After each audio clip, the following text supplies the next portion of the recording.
Hi everyone, welcome back to Abhishek Sethi classes. हम कर रहे हैं टीचिंग ऑफ इकोनॉमिक्स। ये आपका बीएड सेम 1 का सब्जेक्ट है।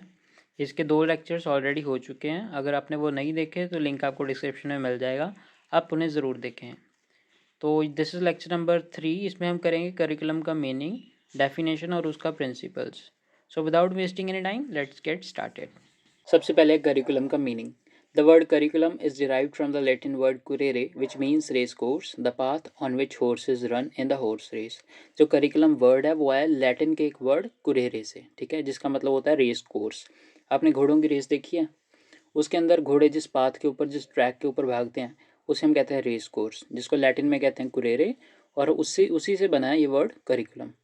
As the horses run on Kurere to reach the goal, similarly the activities that students undertake during a teaching learning process are termed as curriculum of education।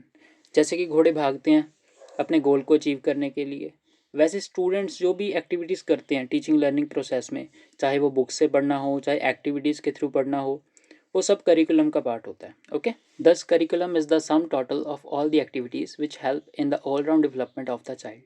तो curriculum क्या हुआ? वो सारी activities, चाहे वो पढ़ना हो, चाहे खेलना हो, चाहे सेमिनार्स के थ्रू लर्न करना हो, चाहे एक्टिविटीज़ करके लर्न करना हो, वो सभी एक्टिविटीज़ का सम टोटल को हम क्या कहेंगे?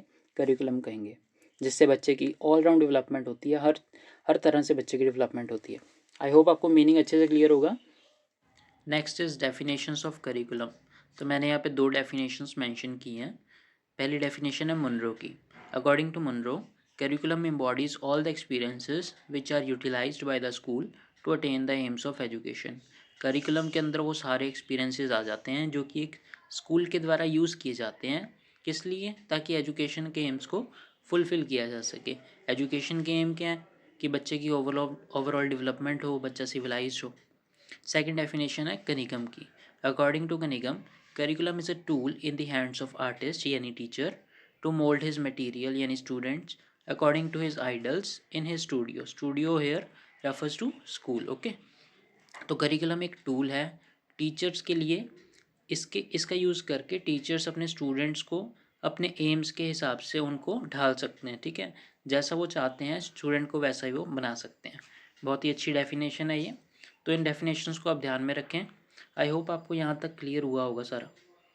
Last but not the least, principles of constructing curriculum. यहाँ पे मैंने कुछ इंपॉर्टेंट प्रिंसिपल्स मेंशन किए हैं जो कि हमें करिकुलम बनाने के टाइम ध्यान में रखने चाहिए, ठीक है। तो चलिए इन्हें डिटेल में समझते हैं one by one. Number 1 is principle of objectives. इसका मतलब ये है कि हमें अपने गोल्स या ऑब्जेक्टिव्स क्लियर कट पता हो। अगर हमें गोल्स नहीं पता होंगे तो हमारे पास कोई डायरेक्शन भी नहीं होगी कि हमें किस डायरेक्शन में वर्क करना है। हमारा सारा सिलेबस, हमारी सारी एक्टिविटीज़ फिर उसी डायरेक्शन में हम फ्रेम करेंगे जो हमारे गोल्स होंगे। Next is principle of child centredness. हमें जो भी सिलेबस बनाना है, जो भी एक्टिविटीज़ बनानी है, जितना भी करिकुलम तैयार करना है, वो सब चाइल्ड सेंटर्डनेस यानी बच्चे को ध्यान में रख के वो करना है, ठीक है। बच्चे की एज के अकॉर्डिंग बनाना है। ज़्यादा बड़े बच्चे हैं तो उनके लेवल से हमें सिलेबस सेट करना है। Okay, next is principle of comprehensiveness. Comprehensiveness का ये मतलब है कि सिलेबस या करिकुलम को इस तरह से बनाया जाए कि उसमें सारा कुछ ही इन्वॉल्व हो, उसमें लाइफ का हर एस्पेक्ट इन्वॉल्व हो, बच्चे को ऑल राउंड डेवलपमेंट हो सके बच्चे की। Next is principle of activity.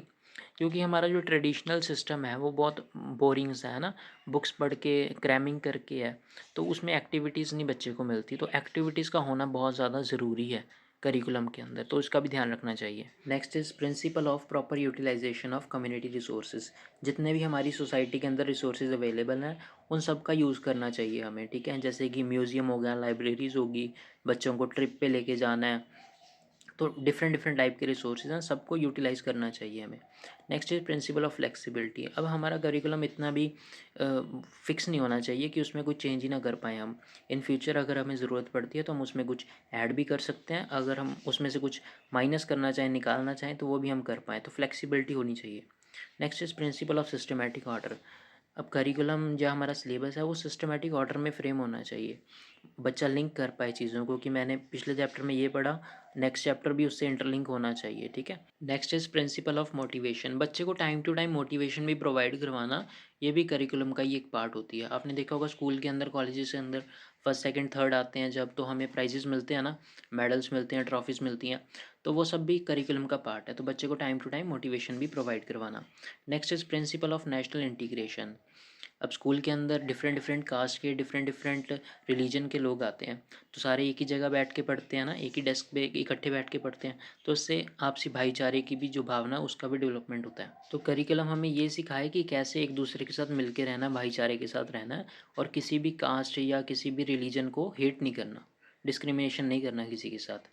Last is principle of individual difference. अब हर बच्चे का लेवल अलग अलग होता है, कोई बच्चा कोई चीज़ जल्दी सीखता है, कोई बच्चा कोई चीज़ थोड़ी सी लेट सीखता है, तो इंडिविजुअल डिफरेंसेस होते हैं, तो उनका भी ध्यान रख के जो है वो फ्रेम किया जाना चाहिए करिकुलम। ओके, तो यहाँ पे हमारा ये टॉपिक ख़त्म होता है। आई होप आपको अच्छे से क्लियर हुआ होगा। अगर आपका फिर भी कोई डाउट है तो आप कमेंट सेक्शन में ज़रूर पूछें। मिलते हैं नेक्स्ट वीडियो में, तब तक के लिए बाय बाय।